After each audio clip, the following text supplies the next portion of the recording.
Hi there, my name is George Clarke. Some of you may know me as a horror filmmaker. Some of you might know me as the finder of Chaplin's Time Traveller. But a lot of you don't know me as a parent. We have two beautiful children, our son who is 11 and our daughter who is 9. Both of them do amazingly well in school, are very happy, healthy children who are well adjusted to today's society, accepting people for who they are and what they do. Oh yeah, and they aren't abused in any way whatsoever. I feel the need to bring that up because, as the world knows, recently there we had the insane voice of DUP member Jim Wells telling us that he believed that children brought up by same-sex couples were more likely to suffer at the hands of abuse than the kids brought up by heterosexual couples, which is just fascinating. I mean, Jim, really? Really? Really? I mean, I know you're resigned and all now, which is great news, but your leader tried to blag us off with some sympathy vote. But hey, I mean, if that was anyone else in the public eye, like say a sandwich maker in Subway or some film star, if they had said the same thing, they would have been ousted and fired straight away. So what makes you so special? You will find that child abuse is probably at its best in government-run systems. So they must all be gay as well, eh Jim? Eh? Now, did I forget to mention that I was one of these gay parents? So is my husband, funny enough. And we didn't adopt our kids. No. I made them the proper way. Yeah, with a woman.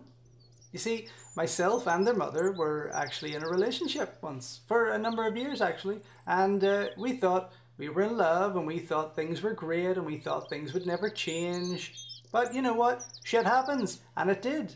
As it was mutual, we focused hard on keeping the breakup as sane and simple as we possibly could so the kids wouldn't be affected in any traumatic way.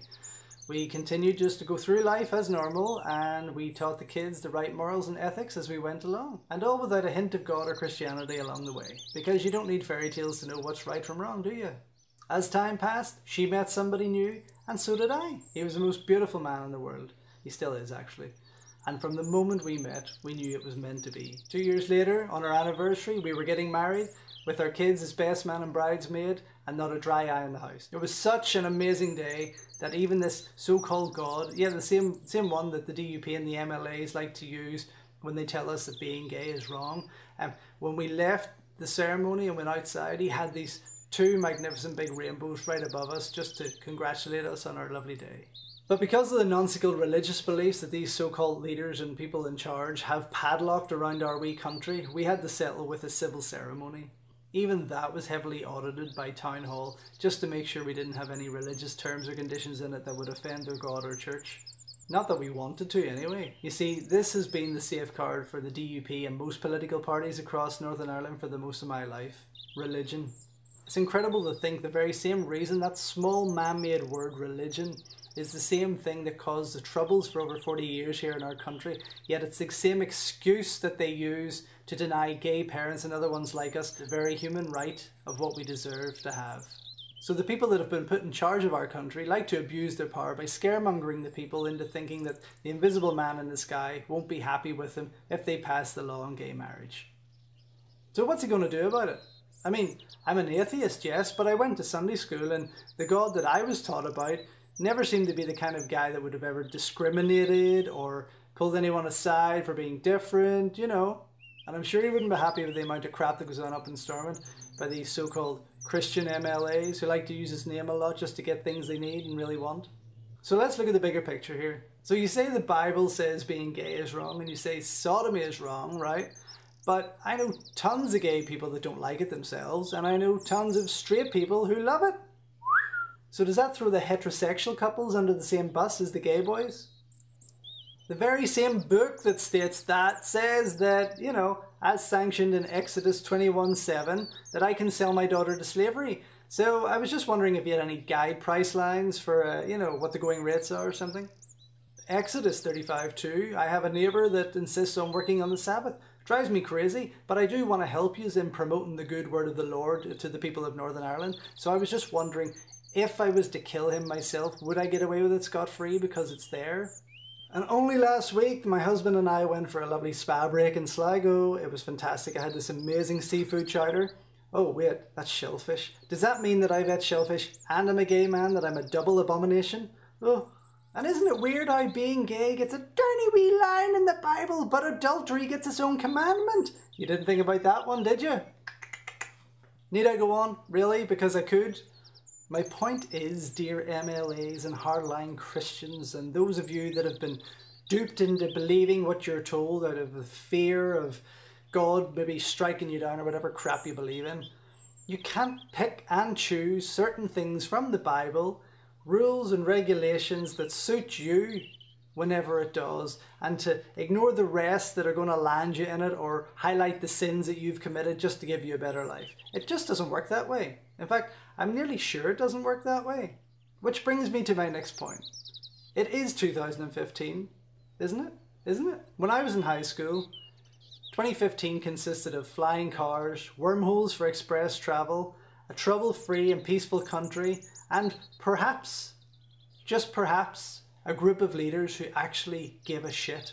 A group of leaders that actually understood how life works, how to make NI stand tall and proud, and as an example to other countries that have suffered the same. A group of leaders that actually knew what their job role was, that encouraged their citizens to be who they wanted to be, and to help lift the darkness from us all by learning from the mistakes of the past. Boy, was I wrong. I have, much like thousands of other people across our country, lived every day of my life in a country that prides itself on its annual rioting season. It prides itself in destroying lives and local businesses, and without a second thought, prides itself in being highlighted across the globe as a nightmare country to live in, where people take the inspiration from their leaders who are so stuck in the past in their ways that is an embarrassment to those who just want to live in peace.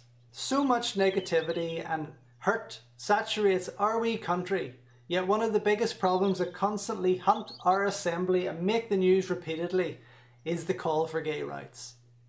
Gay rights is human rights. There's no difference. Ricky Gervais once said, "Same-sex marriage is not a privilege, it's equal rights." A privilege would be something like gay people not paying taxes, like churches don't. I don't see myself as a gay man.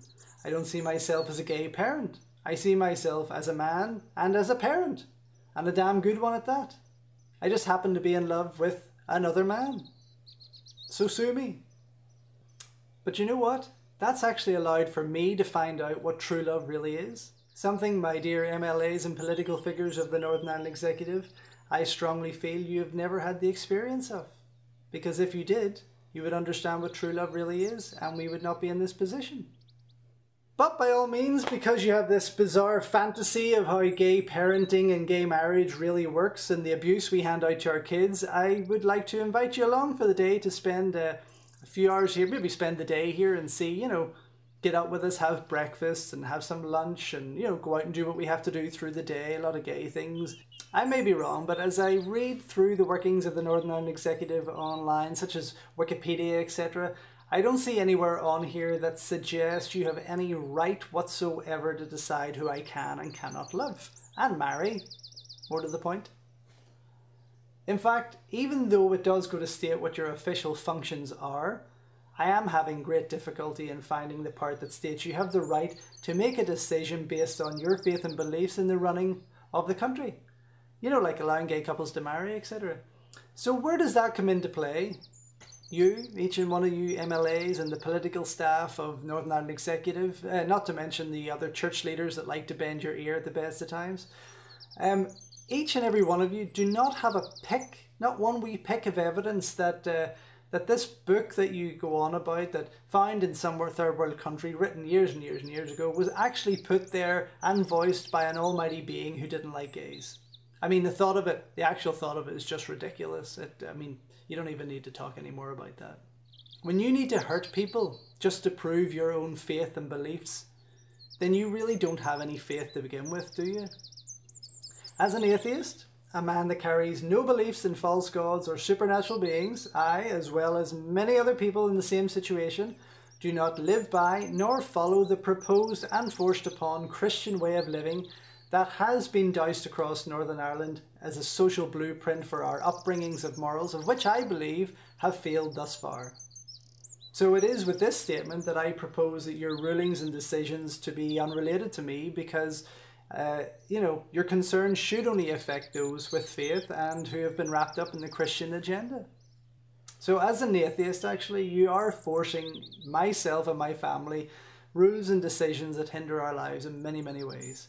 I find it offensive and a breach of my human rights that in a country where we are supposedly free to think and speak and believe in what we want to believe in, people like myself are dealt a bad hand because of your beliefs. I shouldn't have to tell you this, but you know, for almost 40 years now, we've suffered the worst of troubles in a fight for people's rights. It was a civil war. Do we really want a repeat of history for the next 40 years? Is being gay the new Catholic in Northern Ireland? Must we be forced into protests and fights for the next 40 years just to be heard? Or do we just skip forward with the aid of Amnesty International and equal rights groups to the European Court of Human Rights? Northern Ireland is suffering from an onslaught of many other poisonous problems such as drugs, homelessness, trafficking and much, much more, but being gay is not one of them. Being gay is as natural as being nice. You should try it. The being nice part, I mean, I'm not saying you should try being gay. I mean, being nice is fun too. A friend of mine once said, "This little land is slowly pulling itself out of the infections of its conflicts.